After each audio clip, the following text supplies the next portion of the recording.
Sir पहले तो आपका जो दीपक दहिया का जो केस था 67/31/2024 है, उसके लिए धन्यवाद, बहुत बहुत धन्यवाद। कोई चक्कर नहीं, कोई चक्कर नहीं। सर पहले मैं ये जानना चाहता हूँ, पहले मेरा सवाल ये है, जो 5 तारीख को अपना जो केस रिजर्व रखे हुए थे उस दिन कुछ ब्रीफ करना चाहोगे सर, क्या हुआ था? नहीं, सबसे पहले हमारा जो केस था दीपक 6731 CWP 6731 और 2024 वो टेकअप हुआ था, और उसमें फिर बहस जो थी वो शुरू हुई थी। कुछ मुद्दे थे कि पुरानी भर्तियों के केसेस ऑलरेडी पेंडिंग है, सुकृति मलिक का फैसला आ चुका है, इसलिए वो डिसाइड होनी चाहिए। तो जज साहब ने डिटेल में बहस सुनी थी उस दिन।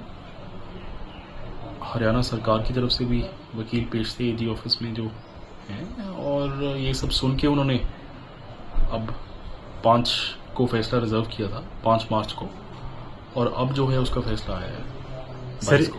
सर एक दूसरा सवाल ये है, पहले बहुत बहुत धन्यवाद आपका, जो आपने सबमिशन जमा करवाए थे उसमें आपने बहुत सारे पॉइंट लिखे हुए थे, जिसमें एक पॉइंट ये भी था किसी की नौकरी नहीं जानी चाहिए। हाँ, हमने कोर्ट को कहा था कि हाँ काफ़ी टाइम से ये भर्तियाँ जो है हो चुकी हैं, कंप्लीट हो चुकी हैं, इसलिए किसी की भी नौकरी जो है वो ना जाए।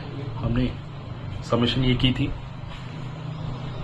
और कोर्ट ने वो कंसिडर करके ये ऑलमोस्ट मोस्टली जो आपने सबमिशन के सभी पॉइंट सभी पॉइंट सेव कर लिए हैं भर्तियाँ जो है। हाँ जी, सभी पॉइंट जो आपने सबमिशन में दिए थे ऑलमोस्ट जजमेंट में वही सभी पॉइंट है सर। हाँ, सबमिशन हमने ये सारी ओरली किए थे कि ये सारी चीज़ें कंसिडर होनी चाहिए, और वो कंसिडर हुए, और नौकरियां जो है पिछली वो बचा ली गई हैं।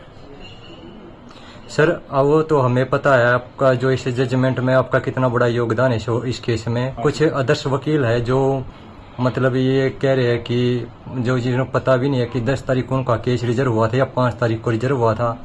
कुछ कह रहे हैं कि भाई 4 महीने के अंदर अंदर रिजल्ट रिवाइज करना है।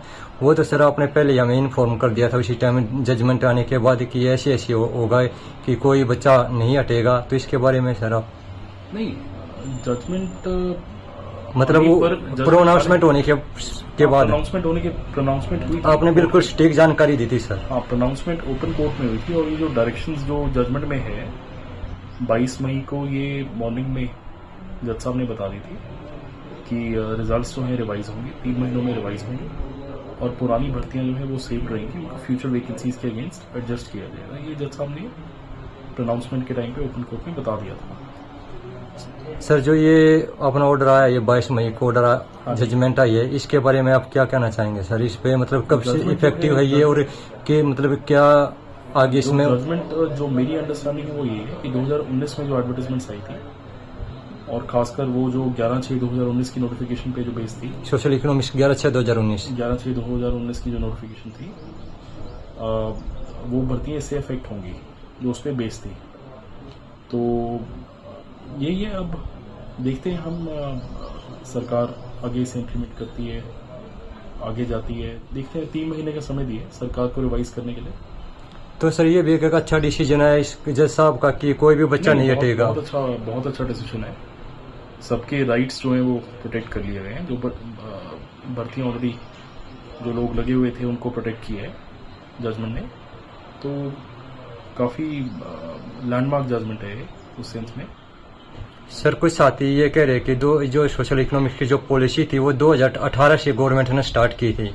नहीं, इसमें कंसिडर जो की है सरकार की वो 11/6/2019 की नोटिफिकेशन की है, उससे पहले की नोटिफिकेशन नहीं कंसिडर की है। अगर सर उसमें को चैलेंज किया जा सकता है 2018 की पॉलिसी को चैलेंज किया जा सकता है कि 19 की पॉलिसी जो है वो सेटिसाइड हो चुकी है, 18 की पॉलिसी जो है वो भी सेटिसाइड होनी चाहिए, बट देखते हैं अभी उसमें सरकार आगे क्या पता खुद ही इम्प्लीमेंट कर दे 18 की भर्ती को।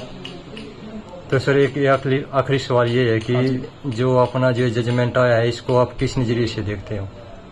काफ़ी पॉजिटिव जजमेंट है। जो कैंडिडेट्स बाहर हो गए थे सोशल इकोनॉमिक क्राइटेरिया की वजह से, जैसे कुछ कैंडिडेट्स थे जिनके रिटन एग्जाम में 90/90 भी आए थे, फिर भी उनको नौकरी नहीं मिल पाई थी, मतलब 100% मार्क्स आए थे, फिर भी उनको नौकरी नहीं मिल पाई थी, सोशल इकोनॉमिक क्राइटेरिया की वजह से वो बाहर हो गए थे। तो अब उनका स्कोप है, चांस है उनका अंदर आने का।